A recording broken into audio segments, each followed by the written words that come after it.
So this is my final project for CS50 Introduction to Cybersecurity, and my final project name is Microsoft Exchange Server Zero-Day Vulnerabilities Attack 2024. So welcome to this presentation on the Microsoft Exchange Server Zero-Day Vulnerabilities Attack that actually shook the entire cybersecurity world in early 2024. So this session will provide as in-depth analysis of the incident, exploring the technical details, failure points, and mitigation strategies. Understanding this attack is crucial for cybersecurity professionals who is actually aiming to safeguard organizational infrastructure from evolving threats. So this is my project naming Microsoft Exchange Server Zero-Day Vulnerabilities Attack, which has actually occurred in 2024, a year back. And I'll be explaining each and every slide I have mentioned here, from very much zero knowledge to the in-depth conversation. So once again, hi, my name is Tejasvi and I am from India, Visakhapatnam, which is situated in Andhra Pradesh. So these are my academic credentials. That is, this is the actual final project for CS50 Cybersecurity course, and this is my EDX username account, which is Tejasvi_541. So these are my GitHub repo, like Tadilu Tejasvi is my GitHub password, and you can find these course links and everything, which I'll be mentioning this final project in my GitHub repo. So coming to the incident overview, zero-day exploits in Microsoft Exchange Server. So first of all, this is an incident, and these are the threats which are occurred from these incidents. So what I'm going to tell you from here is, in early 2024, the Microsoft Exchange Server, which is actually a very popular software used by companies for like email services, calendars, and task management, was found to have multiple zero-day vulnerabilities. Look over here. So these are actually means a security flaws that is unknown to the software vendor. So in this case, we are representing the Microsoft. At the time it is exploited. It is called zero day because developers have 0 days to fix it before hackers take any kind of an advantage. So these vulnerabilities, which is actually exploited before, Microsoft could release official patches. So as a result, thousands of organizations like a business, government institutions, government offices, educational institutions, hospitals, they were hacked without even knowing it. So initially it was believed that it was a state-sponsored group, probably from a nation like China, Russia, or North Korea, was responsible. So state-sponsored groups usually have a strong technical skills and a very big resources because they were supported by governments. So later, once the vulnerabilities became the public, other hackers also started exploiting them. So these included the criminal gangs who are looking to steal data and install the ransomware or sell access to it. So such widespread exploitation underlines the incident's critical impact on global cybersecurity posture. So for example, let us take an example here. Suppose an Indian government office was using the Microsoft Exchange server for emails. So attackers could exploit these vulnerabilities to read the private government emails, steal sensitive defense information, or plant a backdoor to monitor communication without anyone noticing. So here, let's say this is a detailed vulnerability breakdown. So these are the 3 major vulnerabilities. So first one is CVE 2024-21410, which is the privilege escalations. Another one is CVE 2024-21412, remote code executions. CVE 2024-21413, authentication bypass. And then what are the consequences of all of these? So let me explain you all of these at once. First of all, what is CVE 2024-21410? Privilege escalations. Allowed attackers to elevate their access rights within Exchange server to administrative levels. So it actually allowed the privilege escalations, like meaning attackers could make themselves look like an administrator even if they were just a normal user. Another one is CVE 2024-21412, remote code execution. So enabled running arbitrary malicious code remotely, increased severity and control. So it allowed remote code execution, meaning attackers could run any program they wanted on the server from a remote locations, like installing the malware. And CV 2024-21413, authentication bypass, permitted attackers to access systems without valid credentials, undermining basic access controls. So it allowed remote code execution, first of all, like authentication bypass, meaning attackers could log in without a password or any kind of improper credentials. So these flaws, all of these flaws together, gave hackers full control over thousands of Microsoft Exchange servers worldwide. Now, technical attack mechanisms. So here there are 4 different kinds of technical attack mechanisms which I've listed. The first one is crafted HTTP requests, as well as authentication bypass and privilege gain. So persistent access via web shells, data theft, and lateral movement. So here the hackers targeted specific parts of the Microsoft Server Exchange. The Exchange Web Services like EWS provides APIs for access to mails, calendar, and contacts. Outlook Web Access like OWA, the web version of Outlook email that many users use on browsers. So they crafted the special HTTP requests over here, meaning they send very carefully designed messages to the server that abused these vulnerabilities.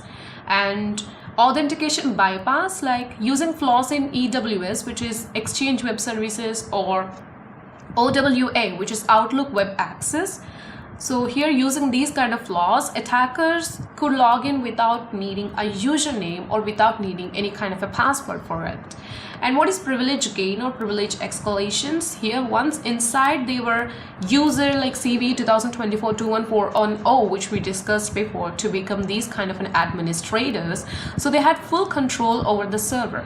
And remote code executions, like then using the CV 2024-21412, they could run any code over here, like installing the malware, deleting the files, and access doors, as well as persistent access, like stay inside the system. Attackers often planted a web shell, a small malicious script. So web shells were known to be as updated malicious scripts inside the server over here. This allowed them to log back into a server anytime, even after patches were applied later. So for this kind of a thing, we can take an example like imagine a hacker planting a web shell. What is a web shell? We have already discussed. It's an updated malicious script. So you're going to imagine a hacker planting a web shell inside an Indian software company's Exchange server. So even if the company later applied Microsoft's patch, the hacker could still enter through the secret backdoor and steal customer data without paying notice. That was kind of an example we can give for technical attack mechanisms. So these were the security failures enabling these kind of attack success. First of all, zero-day attacks are especially dangerous because there is no antivirus or no firewall recognizes the attack immediately. There is no existing patch to fix the vulnerabilities at the moment of attack, and the organizations are defenseless until a patch is created and applied. So let's say there are patch delays, insufficient monitoring, lack of zero trust, and over dependencies over here, or perimeter security. So these were actual security failures enabling the success, attack success over here. So for this, also we can take an example like if a hacker entered one Exchange server at a bank, they could later move on to the bank's internal payment systems, customer databases, or confidential transaction logs, causing massive damage. So the failure depths, for example, let's say there are delayed patch. Strategic recommendations I'm being giving you over here for these threats which have. So this one, first one is patch delays. So patch delays were nothing but even after Microsoft released emergency patches, many organizations took days or weeks to install them. So this gave hackers enough time to continue exploiting unpatched systems. So I'll be giving you an example for it. An IT department may think we'll patch next week, but hackers attack it today, and by the next week the system is already compromised. So these were the security failures.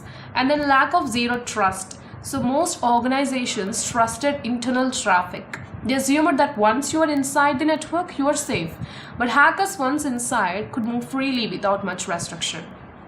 So for this, I'm going to give you an example, like a hacker who compromised the email server could easily access finance servers, HR records, etc. because the network wrongly trusted them, as well as insufficient monitoring. So many companies lacked good monitoring tools like intrusion detection system, intrusion prevention system, security information and event management. So without these actual tools, they did not notice the strange behavior of exchange servers. So if a server suddenly starts sending massive amounts of email data to a foreign IP address, as system like a security information and event management system where normally alert the administrators, without it, it went unnoticed. Now, over dependencies on perimeter security. So organizations rely too much on firewalls and antivirus, assuming that if you block the outside, you are safe inside. They forgot that if attackers breach the perimeter, there would be internal security too. For example, if your front door is strong but your bedroom has no locks, a thief who gets inside once can steal anything easily. So for these, I'm gonna recommendations for the strategic recommendations. So first one is the patch management, like quickly deploy patches are released. So automate vulnerabilities, scanning old patch deployments. For example, use tools like Microsoft WSUS or SCCM to automatically update Exchange servers within 24 hours after a patch release. Adopt zero trust model. So early access requests must be verified. Never trust, always verify. So apply least privilege access. Users should have only the permissions they need. For example, if you are the IT manager, you should not have access to financial data unless absolutely necessary. And then enhanced monitoring. So install ISIEM systems like Splunk, QRadar, set up the real-time alerts for unusual logging behavior, data exploration, etc. So there are some examples like set an alert if someone downloads 10 GB of email in 1 hour. It's actually very much of suspicious. And then incident response preparedness. So conduct regular drills simulating cyber attacks. Have playbooks ready, step-by-step instructions for reacting to breaches. For example, if a company's exchange server is hacked, they should immediately follow steps like isolating the server, identifying the attack vector, and noticing, as well as notifying these kind of things to the authority. So, and then employee awareness, which is very important.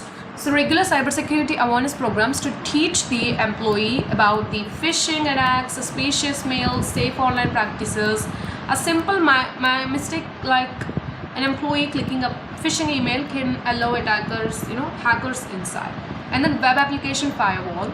So protect servers from web-based attacks, like filter malicious HTTP requests before they reach their servers. For example, let's say WAF, like a web application firewall, like you say Cloudflare, Imperva, or AWS WAF can block the crafted malicious requests. So these are the strategic recommendations in order to stop this kind of failures. And then what are my final thoughts and key takeaways from this project? So actually this is a conclusion theme. So let's say this attack on Microsoft Exchange server shows that cybersecurity threats are real and evolving. Even major companies like Microsoft cannot prevent all these vulnerabilities. So the key lessons from this attack is proactive, not reactive. So you can't wait for an attack to happen. You must assume attackers are always trying. And then there will be a layered security, like a layered defense. For example, say you need firewalls, SIEMs, patch management, zero trust models, not just one layer. And prepare for breach, like a preparedness and education. So vulnerabilities must be, whatever there should be closed immediately. And then always assume that one day someone will breach you and be ready to detect, respond and recover immediately. So in today's world, cybersecurity is not optional. It is critical to survive for business, governments and individuals alike. So that's all. Full detail, deep explanation you asked. So this is all about the cybersecurity introduction. So this is my final project, and thank you for engaging with this analysis of 2024 Microsoft Exchange Server zero-day attack. I hope this presentation deepens your understanding of advanced cyber threats and defensive strategies in modern infrastructure. Thank you so much.